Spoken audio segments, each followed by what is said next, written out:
Thomas Jefferson wrote to John Adams in 1812, "I've given up newspapers in exchange for Tacitus, Thucydides, Newton, and Elucid, and I find myself much happier." What is the big deal about Thucydides? Why does someone of Thomas Jefferson's stature hold him in such regard? Hello, my name's John LeMay, and welcome to my basement war room. This is video number 11 in the Great Military Philosophers on Afghanistan series. And today I'm going to just give an overview of Thucydides and his book. So we'll discuss why it's great, talk a little bit about Thucydides, then his book, and then I'll conclude with some references. So let's go ahead and dive right into it.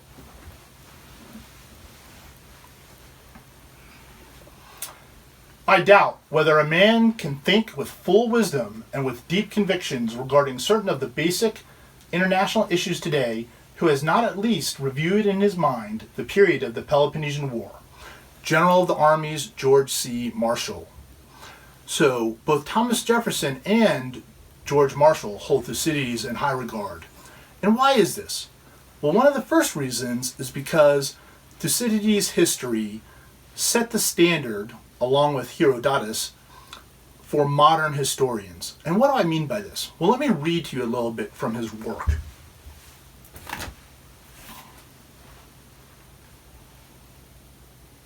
So Thucydides writes, "Far from permitting myself to derive it from the first source that came to hand, I did not even trust my own impressions, but it rests partly on what I saw myself, partly on what others saw for me, the accuracy of the report being always tried by the most severe and detailed tests possible. My conclusions have cost me some labor.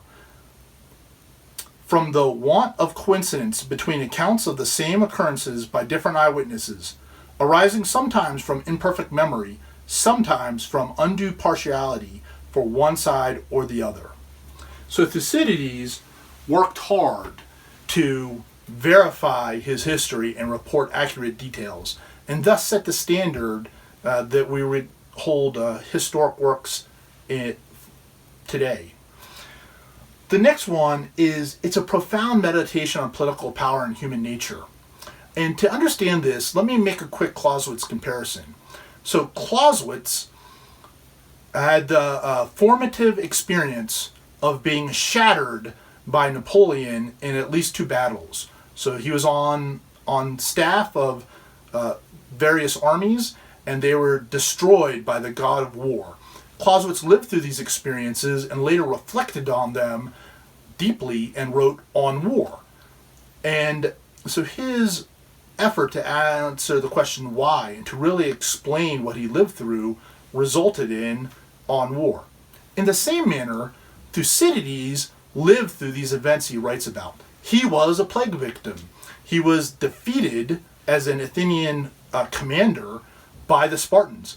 He lived to see his state, Athens and its empire, defeated and destroyed by the Spartans. So he really tried to answer the question why. And so beyond just a history that records the facts, Thucydides embeds a narrative where he tries to explain why, the why between what happened. And this results in a profound meditation on political power and human nature. And then lastly, it was written to be useful. So the famous quote that everyone sort of refers to as a possession for all time, Thucydides specifically said, "But if it is judged useful by those inquirers who desire an exact knowledge of the past as an aid to the interpretation of the future, which, in the course of human things, must resemble, if it does not reflect it, I shall be content." And then, based on the Rave Reviews by Thomas Jefferson and George Marshall, I think Thucydides lived up to this and did write a possession for all time. Okay, that's a little bit about why it's such an important work. Now let's take a look at Thucydides himself.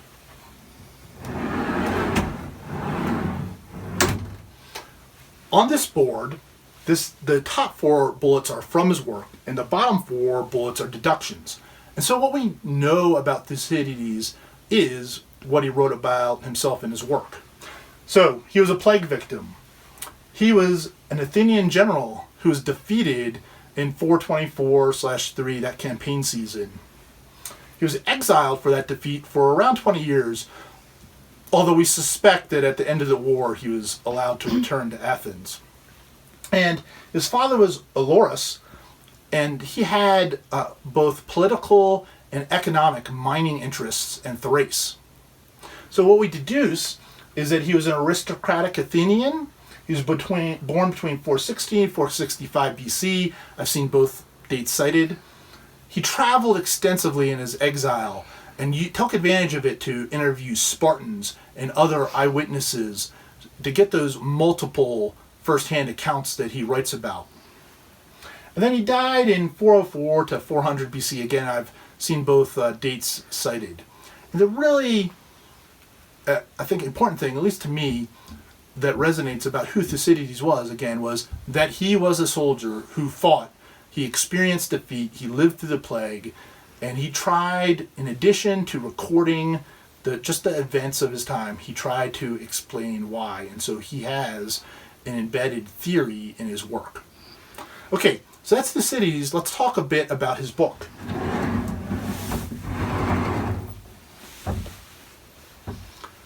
The first thing to know about his book, although it's widely known as the Peloponnesian War, is, in fact, it is untitled. So the Peloponnesian War is not the name of Thucydides' work. That was given by later editors. There are no originals of it.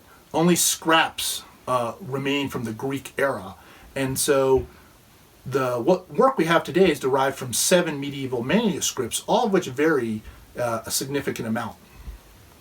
Okay, it was written during the war. He claims in his book he started writing immediately because he identified it would be a great and important war. And since he died shortly after the war, without completing it, we know he wrote most of it during the war. And it is incomplete. So it gets into the 21st year of the war, or 411 BC, and then the book ends almost mid-sentence because he died before he could complete it. Although he lived to see the end of the war, he hadn't written all of his season-by-season account of it until then. And so Thucydides, when he wrote it, he didn't do the 7 books that we sort of have today that are handed down by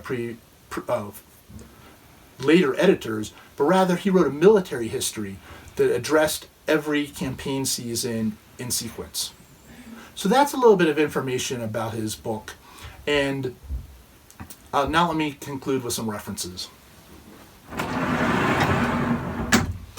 So as I get into the next video, I'll apply this. We'll start reading the Peloponnesian War and applying it to the war in Afghanistan.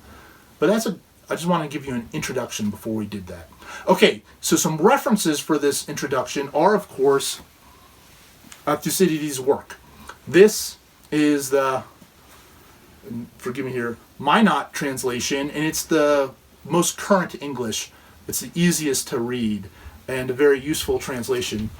The book you saw at the beginning was the Crawley-Fethem translation, and then I'm also using on my Kindle the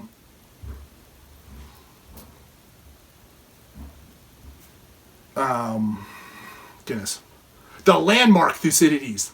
Excuse me there. So the Crawley-Strassler translation, and the landmark Thucydides is wonderful, has a lot of references in it. So in addition to Thucydides' work itself, which I will call the Peloponnesian War for the rest of this course, in addition to that, 2 other great references for this lecture were the great courses, The Peloponnesian War by Professor Harl, which is an account of the entire war. It's a fabulous 36 lesson series on that. Highly recommend it. And Professor Wilson's The Masters of War, where Professor Wilson has 2 lectures on Thucydides as theory and how it holds up as military theory. Well, my mission here in the Basement War Room is to preserve the lessons of the Afghanistan and Iraq War. If you would like to join me in that mission, then please join the Facebook groups, the Lessons of the Afghanistan and Iraq Wars.